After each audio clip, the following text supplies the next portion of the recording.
আল্লাহু আকবার। দুই পায়ের মাঝে ফাঁকা থাকবে, শরীরের ভারসাম্য বজায় রেখে যতটুকু লাগবে। যারা বলেছে যে বুবু দুই পায়ের গোড়ালি জমা করে রাখতে হবে বুবু, তারা মিথ্যা কথা বলেছে। দুই পায়ের মাঝে ফাঁকা থাকবে কতটুকু? শরীরের ভারসাম্য বজায় রাখতে যা লাগে সেটুকু ফাঁকা থাকবে। আল্লাহ আকবার বলার পূর্বে কোনো কথা নেই।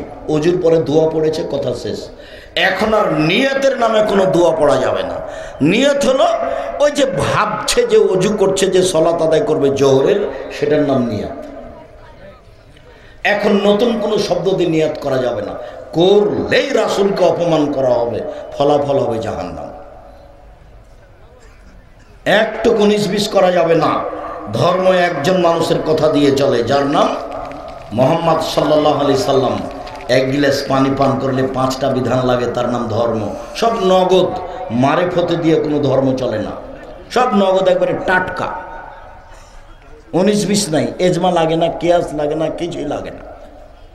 যখন আমি বলেছি কোনো কিছুই লাগে না, তখন কুষ্টিয়ায় এক ছেলে মধ্যে থেকে এইভাবে বিশাল সমাজ দাঁড়িয়ে চট করে বলছে, আব্দুর রাজ্জাক সাহেব, এজমা কিয়াস লাগে না বুঝলাম, চিন্তা ভাবনা করা লাগে না বুঝলাম, সব নগদ নগদ নগদ। বলেন তো দেখি, দুইটা মেয়ে একসাথে জন্ম নিয়েছে, তাদের অঙ্গ প্রত্যঙ্গ পৃথক কিন্তু জমা ধরে আছে, তারা এখন বয়সের হয়ে গেছে, বিবাহ দিতে হবে, বিবাহ দেন দেখি।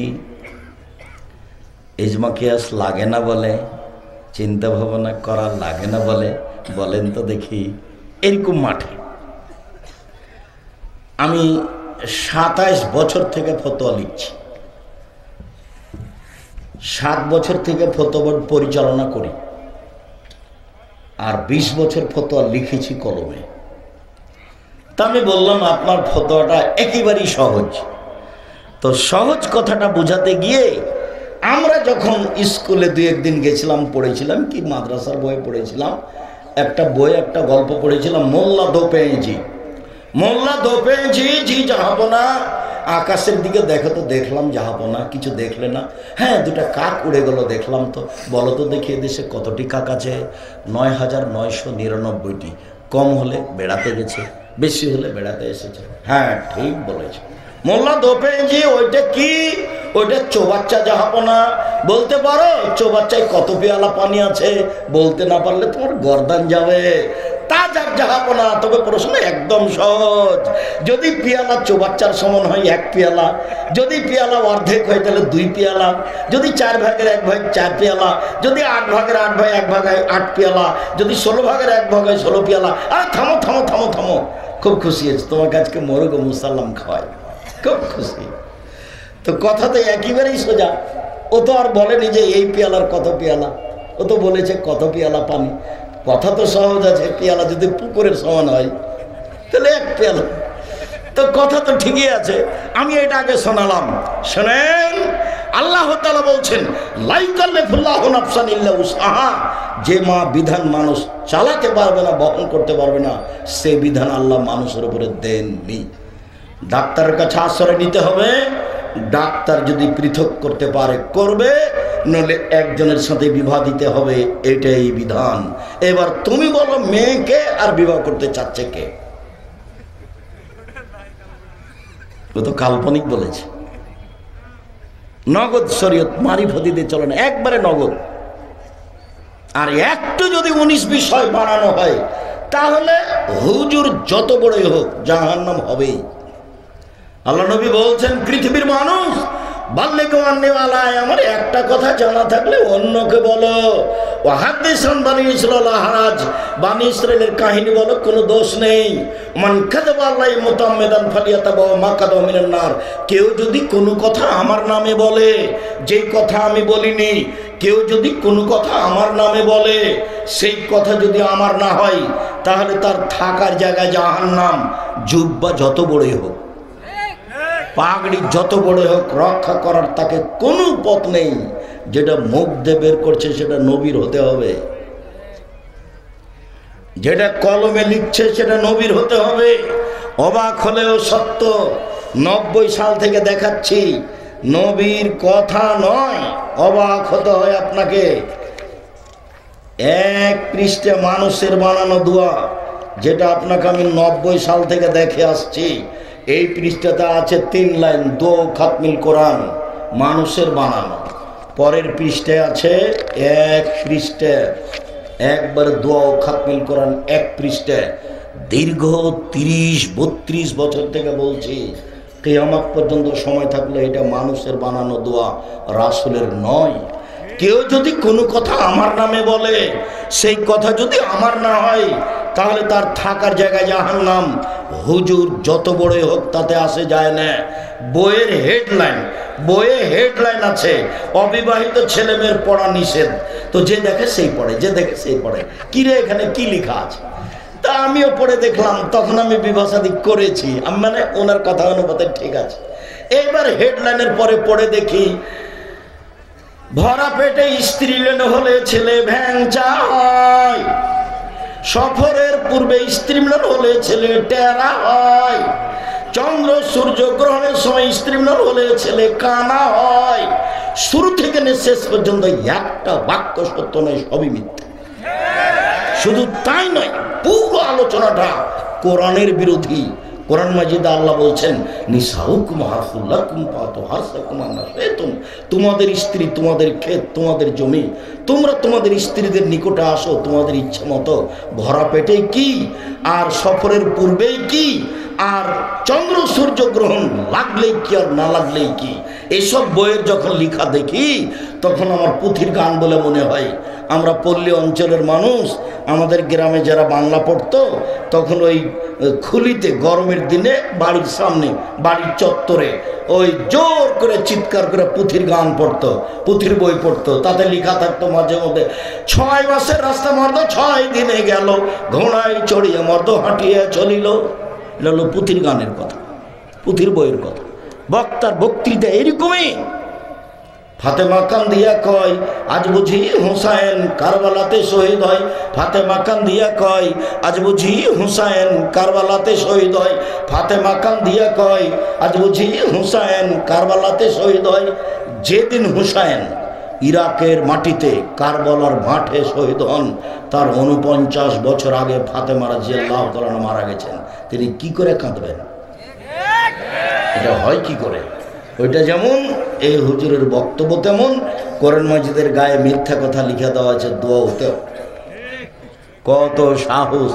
কোরআন মাজিদের গায়ে লিখে দেওয়া আছে, আল্লাহু আকবার বলার পূর্বে কোনো কথা চলবে না, বিসমিল্লাহ নেই এখানে, আল্লাহু আকবার।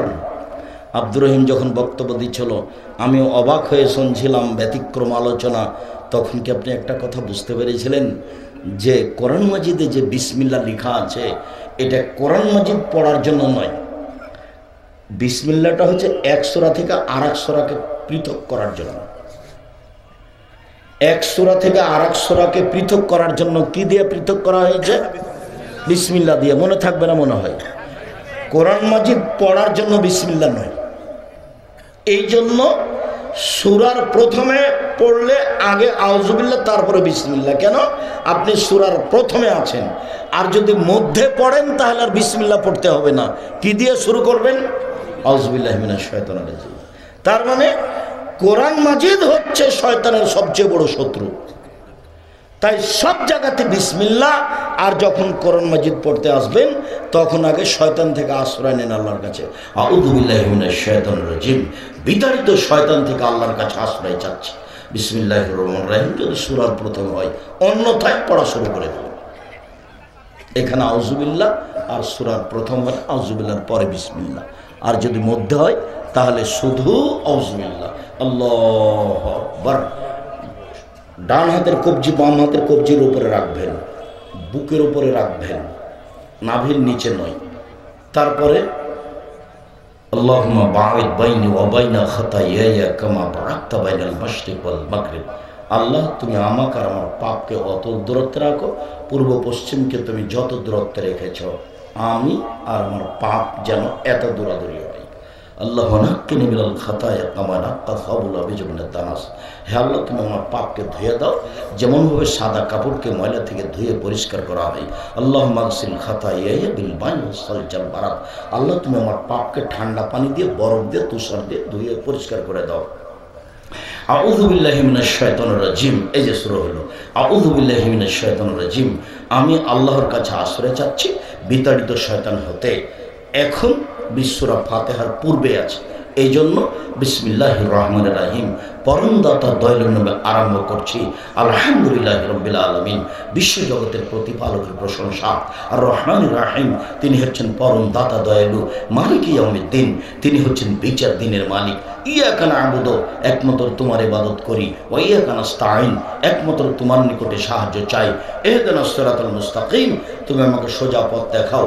সিরাতাল্লাযীনা আন'আমতা আলাইহিম, ওই পথ দেখাবে যেই পথে তুমি ভালো মানুষকে দেখিয়েছো, ভালো মানুষদেরকে যে পথ দেখিয়েছো সেই পথ তুমি আমাকে দেখাও।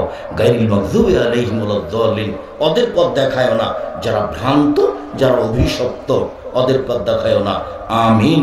দীর্ঘ সময় ধরে তোমার কাছে যে প্রার্থনা করলাম এটা তুমি কবুল করো। পৃথিবীতে ব্যতিক্রম দোয়া হলো সূরা ফাতিহা, এই জন্য শেষে আমিন বলতে হয়। এত বড় ভিন্ন ধরনের দোয়া পৃথিবীতে নেই। বিসমিল্লাহির রহমানির রহিম পরম দাতা দয়ালুর নামে আরম্ভ করছি। কুল হুয়াল্লাহু আহাদ, হে নবী আপনি বলুন আল্লাহ একক, আল্লাহু সামাদ, তিনি নিরপেক্ষ মুখাপেক্ষীহীন। লাম ইয়ালিদ, তিনি কাউকে জন্ম দেননি। ওয়ালাম ইউলাদ, তিনি কারো থেকে জন্ম নেননি। ওয়ালাম ইয়াকুল্লাহু কুফুয়ান আহাদ, তার সমকক্ষ কেউ নেই। এই কথা বলে আল্লাহু আকবার। প্রথমে যতটুকু হাত উঠিয়েছিলেন যেভাবে, কাঁধ সামনাসামনি, কানের লতি সামনাসামনি, এটা কানের লতি, দুটোই সহিহ হাদিস।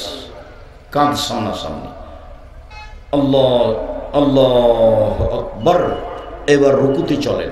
রুকুতে যাওয়ার পূর্বে আপনার সাথে জরুরি কয়েকটা কথা। মাথা উঁচুও থাকবে না, মাথা নিচুও থাকবে না, পিঠের লম্বা হাতটা একবারে সোজা থাকবে এইভাবে। আর কোমর থেকে সামনের ওজন হাতের উপরে থাকবে। হাতের আঙ্গুলগুলি ফাঁকা ফাঁকা রাখবেন, হাঁটুটা চেপে ধরে থাকবেন, পিঠটা একবারে সোজা হয়ে থাকবে, মাথা উঁচুও হবে না, মাথা নিচুও হবে না। একাধিক সহিহ হাদিস। আপনি বলছেন সুবহান রাব্বিয়াল আযীম, উঁচু আল্লাহর পবিত্রতা বর্ণনা করছি যতবার ইচ্ছে। নইলে আপনি বললেন সুবহানাকা আল্লাহুম্মা রাব্বানা ওয়া বিহামদিকা আল্লাহুম্মা ইগফিরলি, হে আল্লাহ তোমার প্রশংসা সহকারে তোমার পবিত্রতা বর্ণনা করছি, তুমি আমাকে ক্ষমা করো, যতবার ইচ্ছে। নইলে আপনি বলবেন সুবহান কুদ্দুসুন রব্বুল মালাইকাতুর রূহ, তিনি হচ্ছেন পাক, তিনি হচ্ছেন পবিত্র, তিনি ফেরেশতার প্রতিপালক, তিনি জিবরাইলের প্রতিপালক। যতবার ইচ্ছা বললেন। এবার রুকু থেকে উঠে আসেন, সামি আল্লাহু লিমান হামিদা, হাত ওই পর্যন্ত উঠাবেন যে পর্যন্ত প্রথমবার উঠিয়েছেন। আঙ্গুলগুলো এরকম ফাঁকা ফাঁকা থাকবে না, সোজা সোজা থাকবে। এবার উঠে এভাবে ছেড়ে দেন, ছেড়ে একবারে সোজা হয়ে দাঁড়িয়ে থাকেন। আপনি বলেন সামি আল্লাহু লিমান হামিদা, আল্লাহ ওই লোকের প্রশংসা শুনলো যে তার প্রশংসা করলো। মিলা আসসামাওয়াতি মিলাল আরজ, আকাশ পরিমাণ প্রশংসা, জমিন পরিমাণ প্রশংসা। মিলামা বাইনাহুমা, এর মধ্যে যা ফাঁকা আছে সেই পরিমাণ প্রশংসা। মিলামা শাইতা মিন শাইইন বাদো, এরপরে যত প্রশংসা তুমি চাও তত তোমার প্রশংসা।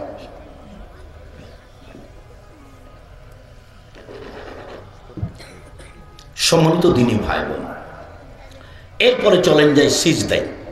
সিজদায় যাওয়ার পূর্বে আপনার সাথে কয়েকটি কথা। আল্লাহ রাসূল বলছেন উমিরতু নাসজুদা আলা সাবাতি আযম, আমাকে 7 হাড়ের উপরে সিজদা করতে বলা হয়েছে। নাক কপাল এক, কোনটা আগে যাবে কোনটা পরে যাবে এ বিবেচনা নেই, বাস দুটাই মাটিতে লেগে থাকবে। 1 2 হাত এ হলো 3, 2 হাঁটু এ হলো 5, 2 পায়ের বৃদ্ধাঙ্গুল এ হলো 7, আর 2 পা তখন এইভাবে জমা থাকবে। যারা বলেছে সলাতের সময় বৃদ্ধাঙ্গুল নড়ানো যাবে না, অন্যায় করেছে। এইভাবে 2 পা মিলে থাকবে, আপনি সিজদা থাকবেন। এই সময় হাত উঠে আপনি শরীর চুলকাতে পাবেন না, পা উঠে আপনি পা চুলকাতে পাবেন না। এই ছেলে, কয়েক মিনিট থামো, তুমি বিরক্ত হচ্ছ কেন? আমি তো শেষে চলে এসেছি, কয়েক মিনিট তুমি পরিবেশ নষ্ট করো না। এরপরে আপনি বললেন, এখানে আর একটা কথা, হাত জড়িয়ে নিতে আমাকে নিষেধ করা হয়েছে। কোনো সময়তেই পায়জামা যদি জড়াতে হয় কোমরে, নিচে নয়। হাত কোনো সময় জড়িয়ে রাখবেন না, খুলে দিবেন। আর মাথার চুল মহিলাদেরকে খুলে দিতে হবে, হয় বেনি গাঁথা থাকবে, না এমনি খুলে দেওয়া হবে, ওই ঝুঁটি বাঁধা থাকবে না, বেনি গাঁথা থাকতে পারে, বেনি গাঁথাই পিছন দিকে ছেড়ে দিতে হবে, বা এমনি চুল খোলা থাকবে। কেন? সব কিছু সিজদা করতে যায়, এই জন্য ওই খোপা বাঁধা থাকবে না, খোপা খুলে দিতে হবে।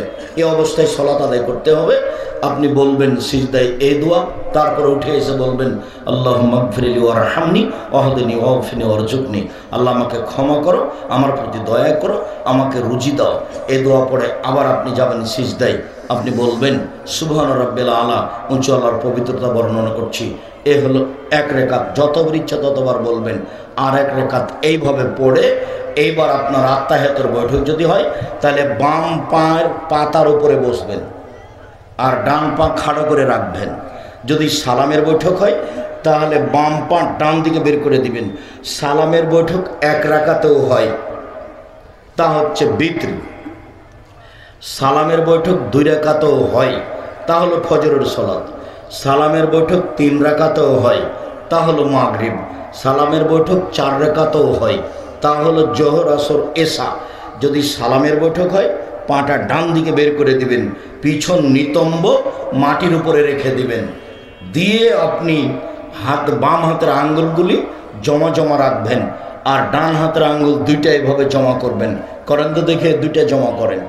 তারপরে তৃতীয় আঙ্গুলের নখের বৃদ্ধ আঙ্গুলের পেটটা রাখেন, দেখটা গোলাকার করেন, গোলাকার করে হাতের উপরে রাখেন।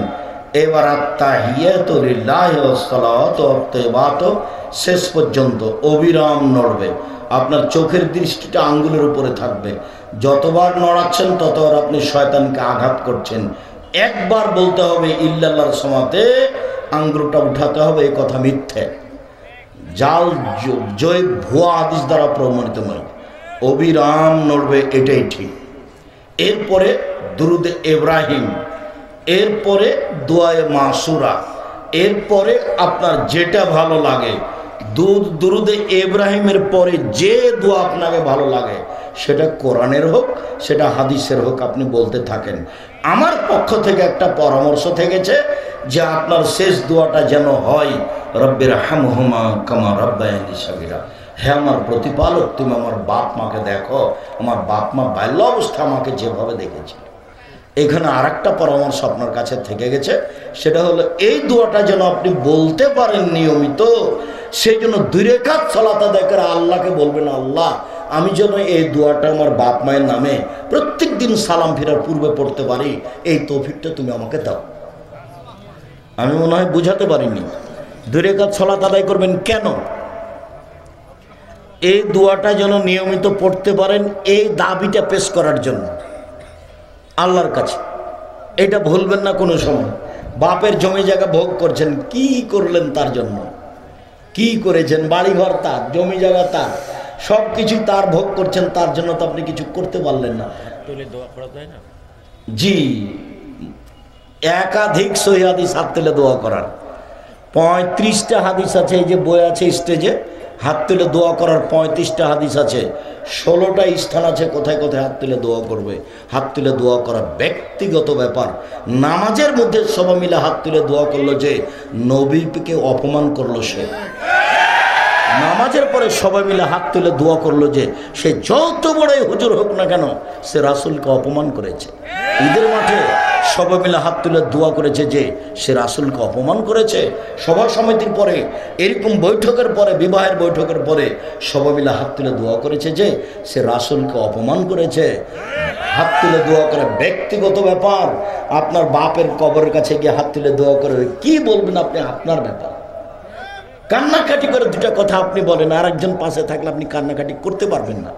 কেমন কেমন লাগবে আপনার বাপের? নামাজের পরে হাত তুলে দোয়া করা যাবে? নামাজের পরে হাত তুলে দোয়া করা ব্যক্তিগত ব্যাপার। নামাজের পরে করুক, এমনি করুক, এখন করুক, বাড়িতে গিয়ে করুক, যখন ইচ্ছা তখন হাত তুলে দোয়া করবে, তার ব্যক্তিগত ব্যাপার, একক ব্যাপার। আর সবাই মিলে হাত তুলে দোয়া করতে হলে ইস্তিসকায় মাঠে যেতে হবে পানি চাওয়ার জন্য, এইভাবে। সেটা হলো সবাই। আর যদি জুমার দিন পানি চাই, জুমার খুতবা চলাকালীন, তাহলে এভাবে সবাই মিলে জুমার দিন খুতবা চলাকালীন, বুখারী মুসলিম, জোর করে জোর করে ধর্ম প্রচার করা যায় না। এগুলো 30 বছর আগে বলতাম, এখন বলা প্রয়োজন মনে করি না। এখনো যদি কেউ দুঃসাহস দেখিয়ে থাকে, আমি মনে করব এটা তার হটকারিতা, এটা তার মূর্খামি, এটা তার নির্বুদ্ধিতার পরিচয়। সে আসলেই বুদ্ধিমান নয়, সে বিবেচনা করা জানে না, বিবেচনা বুঝে না। ধর্মের দাম দেওয়া তো বহু দূরের কথা। কোন সাহস আপনি করেন? দীর্ঘ 90 সাল থেকে জাতির সামনে আছি, চোখ দেখিয়ে চলে যাওয়ার মতো কেউ দুঃসাহস রাখে না। 90 সাল থেকে আছি, বলেছি 7 দিনের দিন আকিকা দিতে হবে, 14 দিনে চলে না, 21 দিনে চলে না, জীবনে একদিন চলে না। এটাই চূড়ান্ত সিদ্ধান্ত, 7 দিনের দিনই আকিকা দিতে হবে। ডাক্তার শতবার নিষেধ করলেও 7 দিনের দিনই বাচ্চার মাথা নেড়ে করতে হবে, 7 দিনের দিনই ছাগল জবাই করতে হবে। কানা হোক, ন্যাংড়া হোক, খোড়া হোক, 2 টাকার হোক, 10 টাকার হোক, 7 দিনের দিনই তার বাপকে আকিকা দিতে হবে। চাঁপাইনবাবগঞ্জের ভাষাতে ও তো দিবে ওর বাপকে আকিকা দিতে হবে। আকিকার সাথে কুরবানির কোনো সম্পর্ক নাই। কুরবানি হলো দামি জিনিস। কুরবানি বাজারে কিনতে গেছে, চোখ দেখো রে কানা আছে নাকি, কান দেখো রে কাটা আছে নাকি, পা দেখো রে পা ঠিক আছে নাকি, দেখো রে মোটা তাজা নাকি। ওটা হলো নেকির ব্যাপার। কুরবানি কিসের ব্যাপার? ওটা নেকির ব্যাপার, সুন্দর হতে হবে। আর আকিকা কিসের ব্যাপার? জিম্মেদারি। যখন দরুদ হয়ে গেল, বাপের জন্য মায়ের জন্য দোয়া, আসসালামু আলাইকুম রহমতুল্লাহ, আসসালামু আলাইকুম রহমতুল্লাহ, বাকি পরে হলো জিকির, অন্তত আয়াতুল কুরসি। আমি আপাতত আজকের মতো এ পর্যন্ত বলে, স্টেজে যে বইগুলি আছে, আবদুল্লাহর বই লেখা আছে মিন্নাতুল বারি, বুখারীর ব্যতিক্রম ব্যাখ্যায়। আবদুল্লাহর বক্তব্য আমিও শুনি, তার লেখা বই পুস্তক আমিও পড়ি। তারপরে সজলের সাথে যে বাহাস হয়েছিল, রৌশন সজল, দেখুন তো আবদুল্লাহর ওই বইটা আছে নাকি। আর এই যে এখন ফিলিস্তিন নিয়ে আমার হাতের ডানের দিকে, ব্যক্তিগতভাবে করবে যখন তখন ইচ্ছে। আর আরো দেখেন আমার বই আছে একটা আদর্শ, ওই সদাচরণ, অন্যান্য বই আছে, কেউ খালি যাবেন না। আর টাকা না থাকলে অন্তত একটা ইতেসাম পত্রিকা নিয়ে যাবেন, 30 টাকা দিয়ে একটা ইতেসাম পত্রিকা নিয়ে যাবেন। আর